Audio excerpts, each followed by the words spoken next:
সেরা স্বাদের পিঠে বানাতে চাইলে তো এভাবে একবার বানিয়ে দেখুন, খেয়ে পুরো অবাক হয়ে যাবেন। আর এটা খেতে এত ভালো লাগে, একটা দুটো খেলে মনই ভরবে না। আর এভাবে পিঠে বানিয়ে যাকে খাওয়াবেন সেই তো প্রশংসা করবেই করবে। নমস্কার বন্ধুরা, রূপার রন্ধনশালায় আপনাদের সকলকে অনেক অনেক স্বাগত জানাই। চলে এসেছি আজকে আবার একটা নতুন রেসিপি নিয়ে। আর এই শীতকাল মানে নানা রকম পিঠের আয়োজন বাড়িতে। আর আজকে আমি বানাবো পাটিসাপটা। তো আপনারা বাড়িতে পাটিসাপটা তো সবসময় বানিয়ে খান, তবে আমার মতো করে এইভাবে একবার পাটিসাপটা বানিয়ে দেখবেন। দেখতে যেমন সুন্দর, খেতেও দারুণ লাগে। আর এভাবে একবার পাটিসাপটা বানিয়ে খেলে তো অন্য কোনোভাবে আর বানিয়ে খেতে ইচ্ছেই করবে না। তো আপনারা সঙ্গে থাকুন আর প্রথম থেকে শেষ পর্যন্ত পুরো রেসিপিটা দেখতে থাকুন। আশা করি আজকের রেসিপিটা আপনাদের অনেক অনেক ভালো লাগবে। তবে চলুন দেরি না করে শুরু করে দিই আজকের রেসিপিটা। তো দেখুন, আজকের পাটিসাপটা তৈরির জন্য এখানে আমি আতপ চাল 1 ঘন্টা আগে ভিজিয়ে রেখেছি। আর এই আতপ চালটা কিন্তু দেখুন খুব ভালো মতো ভিজেও গিয়েছে। তো দেখুন একেবারে নরম হয়ে গিয়েছে। আর নিয়েছি এখানে বিউলির ডাল। তো আজকের পাটিসাপটাটা আমি চাল আর বিউলির ডাল দিয়েই বানাবো। আর বিউলির ডালটাও মোটামুটি আমি 4 ঘন্টা আগে ভিজিয়ে রেখেছি। আর বিউলির ডালটাও খুব সুন্দর কিন্তু ভিজে গিয়েছে দেখুন।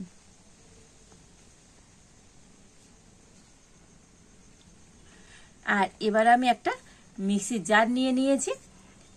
আর এই চাল আর ডালটা আমি মিক্সি জারের মধ্যে নিয়ে নেব। আর চালটা তো আমি আগে থেকে ভালো করে ধুয়ে তারপরে ভিজিয়ে দিয়েছিলাম। আচ্ছা, এবারে আপনাদের চাল আর ডালের পরিমাণটা বলে দিই। এখানে আমি একটা বাটি মাপ করে 3 বাটি আতপ চাল নিয়েছি। আর ডাল নিয়েছি সেই বাটির হাফ বাটি। তো অল্প একটু ডাল হলেই হয়ে যাবে।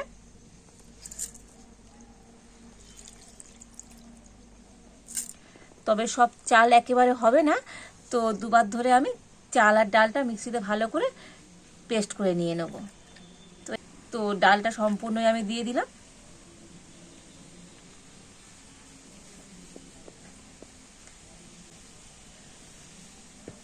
আর এবার আমি একদম অল্প করে একটু জল দিয়ে দেব। খুব বেশি জল দেওয়া যাবে না, অল্প করে একটু জল দিয়ে দিতে হবে। তো অল্প করে জল দিয়ে চাল পেস্ট করলে কিন্তু চালটা খুব ভালো মতো পেস্ট হবে। আর যদি একটু বেশি জল দিয়ে পেস্ট করেন তো চালটা কিন্তু ভালো মতো পেস্ট হবে না, একটু দানা দানা থেকে যাবে। আর এবার আমি সম্পূর্ণ চাল আর ডালটা তো মিক্সিতে খুব ভালো করে পেস্ট করে নিয়ে আসবো। তো দেখুন চাল আর ডালটা খুব ভালো করে আমি মিক্সিতে পেস্ট করে নিয়ে চলে এসেছি। আর এবার আমি আগে থেকে এদিকে উনুনটা জ্বেলে দিয়েছিলাম। আর কড়াতে আমি দুধ আগে থেকে একটু ক্ষীর করে নিয়েছিলাম, মানে দুধটাকে জাল দিয়ে ঘন করে রেখেছিলাম। তো এখানে আমি 2 কেজি গরুর দুধ নিয়েছিলাম। আর দুধটা তো আগে থেকে এরকম ফুটিয়ে একটু ক্ষীরের মতো করে রেখেছিলাম, তো অনেকটাই ঘন হয়ে গিয়েছে। আর এবার আমি এই দুধের মধ্যে দিয়ে দেব চিনি। তো এরকম একটা বাটি মাপ করে 1 বাটি আমি নিয়ে নিয়েছি গুঁড়ো চিনি। তো আপনারা চাইলে গোটা চিনিও দিতে পারেন।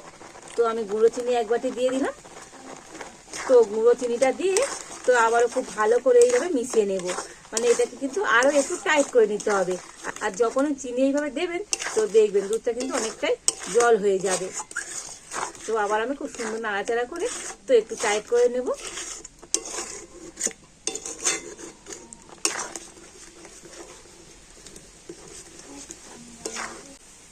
তো কন্টিনিউ নাড়াচাড়া করে তো সুন্দর একটা ক্ষীর তৈরি করে নিয়েছি। তো দেখুন নাড়তে নাড়তে এটা কতটা টাইট হয়ে গিয়েছে। তো ক্ষীরটাকে এইভাবে একটু টাইট করে নিতে হবে। যদিও এখন একটু নরম আছে, তো এটা ঠান্ডা হয়ে গেলে আরো টাইট হয়ে যাবে।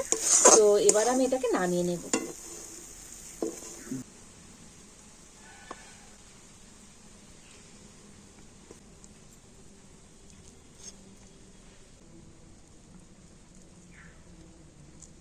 আর একটু এবারে খেলিয়ে দেব, এতে করে ক্ষীরটা একটু তাড়াতাড়ি ঠান্ডা হয়ে যাবে। আর এবার আমি যে চাল আর ডালটা মিক্সিতে পেস্ট করে এনেছিলাম তো তার মধ্যে দিয়ে দেব পরিমাণ মতো লবণ। আর দেখুন ব্যাটারটা কিন্তু অনেকটাই ঘন আছে, তো আমি একটু জল দিইনি, মানে অল্প করে জল দিয়ে পেস্ট করেছিলাম তো সেটাই। এবারে তবে এর মধ্যে জল দিয়ে দেব। তবে কিন্তু খুব বেশি জল দেওয়া যাবে না, অল্প করে জল দিতে হবে। তো জল দিয়ে তো একটা এরকম ব্লেন্ডার নিয়ে খুব ভালো করে মিশিয়ে নেব।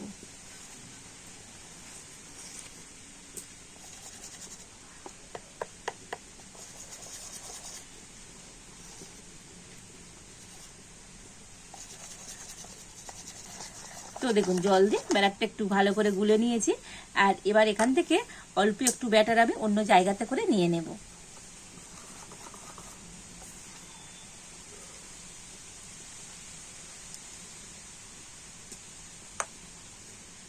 তো খুব বেশি নেব না, এইরকম অল্প একটু ব্যাটার হলেই হয়ে যাবে।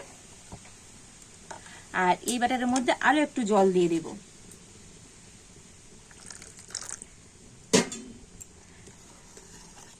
তো ব্যাটারটা গুলে নিয়ে তো আপনাদের দেখাবো ব্যাটারের ঘনত্বটা ঠিক কিরকমই রাখতে হবে। তো দেখুন অল্প অল্প করে জল দিয়ে তো ব্যাটারটাকে খুব সুন্দরভাবে আমি গুলে নিয়েছি। আর এবার আপনাদের ব্যাটারের ঘনত্বটা একটু দেখিয়ে দিই ঠিক কীরকম ঘনত্বের করে তো ব্যাটারটা রাখতে হবে। তো দেখুন খুব কিন্তু পাতলা নয়, একটু ঘনর দিকে থাকবে। আর এই হাতার পিছনে তো দেখুন একটা কিন্তু সুন্দর কোট হয়ে গিয়েছে। আর হাত দিয়ে এরকম দাগ টানলে দেখুন দুটো ব্যাটার কিন্তু মিশে যাচ্ছে না। ঠিক এইভাবে করে কিন্তু ব্যাটারটা রেডি করে নিতে হবে। আর এই ব্যাটারটা এবারে এক সাইডে রেখে দেব। আর এখান থেকে যে ব্যাটারটা নিয়ে নিলাম আবার সেই বাটিটা নিয়ে নিয়েছি।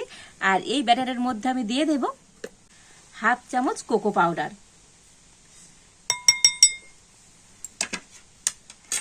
তো কোকো পাউডার দিয়ে আবার আমি খুব সুন্দর করে ব্যাটারের সাথে গুলে নেব।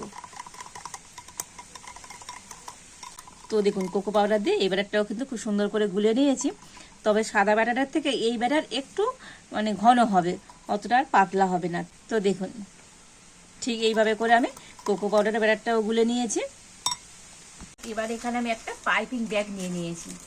আর এই পাইপিং ব্যাগের মধ্যে তো আমি কোকো পাউডারের ব্যাটারটা ভরে নেব।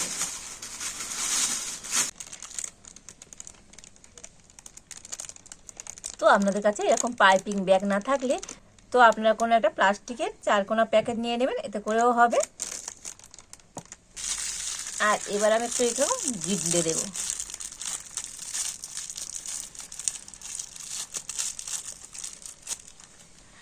আর এই মুখটা আমি একদম একটু ছোট্ট করে কেটে নেব।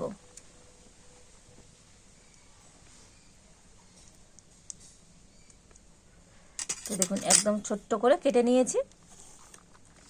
আর এবারে আমি একটা চাটু উনানের উপর বসিয়ে দিয়েছি। আর এই চাটুটা প্রথম ভালো করে খুব গরম করেও নিয়েছি। আর এবারে আমি একটা টিস্যু পেপার নিয়েছি আর একটু তেল নিয়ে আর এই চাটুটা একটু মুছে নেব। তো তেল দিয়ে একটু এরকম মুছে নিলেই হবে।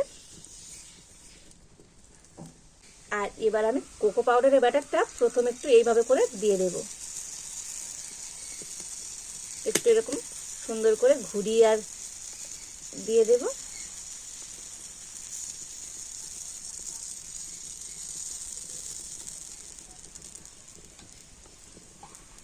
আর এর উপরে এবার আমি সাদা কালারের ব্যাটারটা নিয়ে দিয়ে দেব।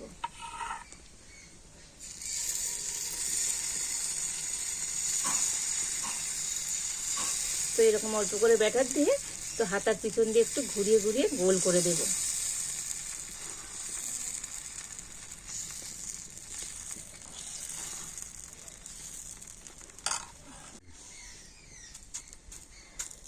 তো দেখুন উপরটা একটু শুকনো হয়ে গিয়েছে। আর এবারে যে আমি ক্ষীরটা তৈরি করে রেখেছিলাম তো এক ধার দিয়ে দিয়ে দেব।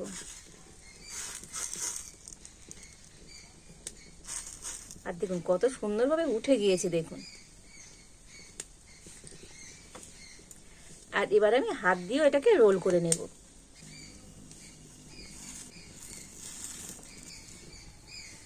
তো দেখুন হাত দিয়ে সুন্দর করে রোল করে নিয়েছি।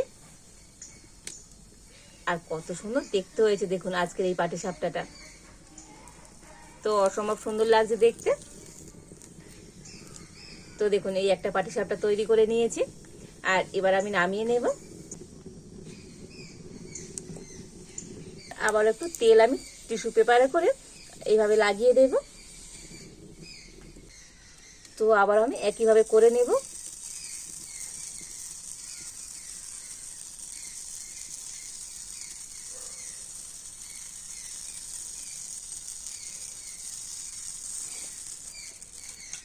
আর সাথে সাথে এই সাদা কালারের ব্যাটারটাও দিয়ে দিতে হবে। আর দেখুন কত সুন্দরভাবে ফ্রাই প্যান থেকে ছেড়ে যাচ্ছে দেখুন, মানে ব্যাটার দিতে না দিতেই ফ্রাই প্যান থেকে ছেড়ে যাচ্ছে। আর উপরটা দেখুন সুন্দরভাবে শুকনো হয়ে গিয়েছে। তো একইভাবে আবারও আমি এইভাবে পুরটা নিয়ে দিয়ে দেব। তো পুরটা এরকম এক সাইড দিয়ে এইভাবে দিয়ে দিতে হবে।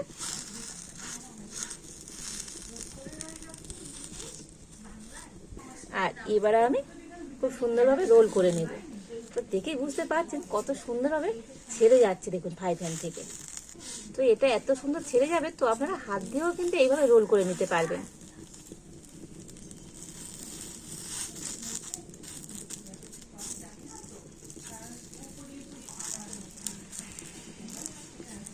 তো দেখুন আর একটা পাটিসাপটা আমি সুন্দর করে তৈরি করে নিয়েছি, দেখতে কত সুন্দর হচ্ছে দেখুন আজকের এই পাটিসাপটাগুলো, অসম্ভব সুন্দর লাগছে দেখতে।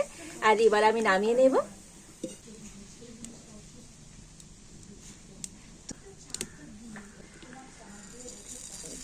তো একইভাবে এইভাবে কোকো পাউডার ব্যাটারটা খুব সুন্দর করে দিয়ে দেব।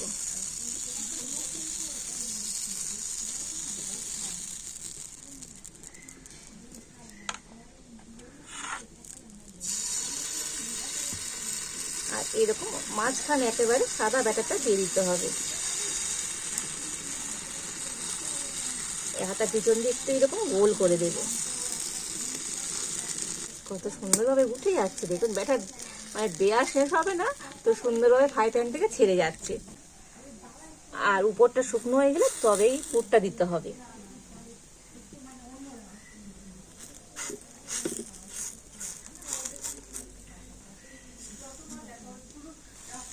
তো হাত দিয়েও আবার আমি এরকম রোল করে নেব। যদিও খুবই গরম, কিন্তু এমনভাবে উঠে যাচ্ছে, তো আপনারা হাত দিয়ে এরকম রোল করে নিতে পারবেন।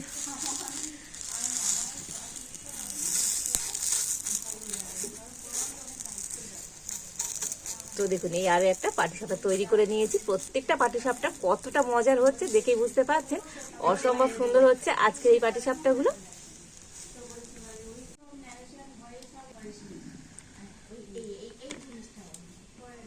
তো দেখুন প্রত্যেকটা পাটিসাপটা কতটা সুন্দর আর কতটা মজার হয়েছে। আর একইভাবে আমি পাটিসাপটাগুলো তৈরি করে নেব। তো দেখুন এই সমস্ত পাটিসাপটাগুলো তৈরি করে নিয়েছি, আর কত সুন্দর দেখতে হয়েছে দেখুন আজকের এই কালারফুল পাটিসাপটাগুলো, অসম্ভব সুন্দর লাগছে দেখতে। আর এবারে এখানে একটা প্লেটের উপরে আমি একটা কলা পাতা নিয়ে নিয়েছি, আর এই কলা পাতাতে তো পাটিসাপটাগুলো একটু সুন্দর করে গুছিয়ে গুছিয়ে নিয়ে নেব।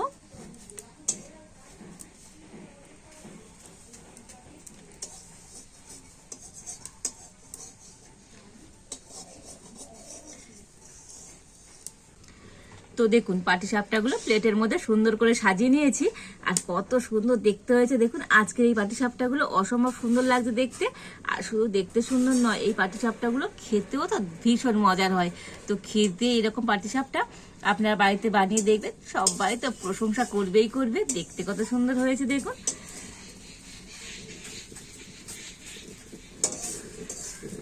আর ভিতর থেকে দেখুন কতটা সুন্দর হয়েছে, একেবারে পুরটা তো ভরপুর। তো এইরকম একটু ক্ষীর দিয়ে পাটিসাপটা আপনারা বাড়িতে বানিয়ে দেখবেন, প্রত্যেকে তো ভীষণভাবে পছন্দ করবে। আর যাকে বানিয়ে খাওয়াবেন সেই তো প্রশংসা করবেই করবে, অসম্ভব সুন্দর হয়েছে আজকের এই পাটিসাপটা পিঠেগুলো। তো আপনারা বাড়িতে তো সবসময় পাটিসাপটা পিঠে বানিয়ে খান, আর একবার আমার মতো করে এইভাবে পাটিসাপটার পিঠেটা বানিয়ে দেখবেন, দেখতে যেমন সুন্দর খেতে আর দারুণ লাগে।